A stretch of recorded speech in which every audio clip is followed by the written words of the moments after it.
paulitin din naka-record, yung sabi niyo conversation niyo, through kahit yung sa GC ni Senator Bato. Well, it was in jest, because doon sa chat group namin, meron kami lahat ng all senators. So, I found time na kumustahin lang siya. Sabi ko, kumusta ka na? Mag-ingat ka lang, gano'n. Ang biro niya lang sa akin, sir, i-break ko yung record mo sa pagtatago. Tapos may haha. Yun. So when was that last, sir? During our budget deliberation, mga interpellations. Oh, last week, sir? Nung hindi siya pumapasok na.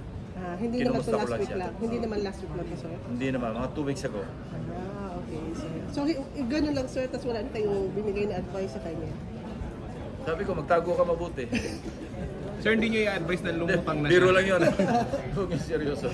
Sir, hindi nyo ba siya advise Wala na lumutang na? Wala pa na official warrant eh. Kaya nga, sir. Kaya, Pero yung sir sa issue ng mga absences niya, hindi ba dapat issue yun na nag-a-absent siya? well, mamamarkahan siyang absent.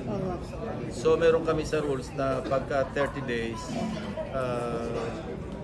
meron yan na merong certain number of days na continuous absence sa session para may sanction. I'm not sure. I have to review. Anong parusa, sir? Ano pong parusa?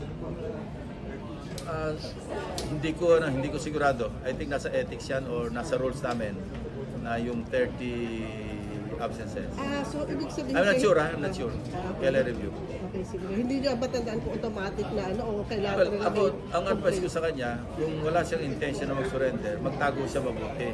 Ang advice ko sa law enforcement, hanapin nyo siya mabuti. Trabaho nila yan maghanap Sir, thank you, sir.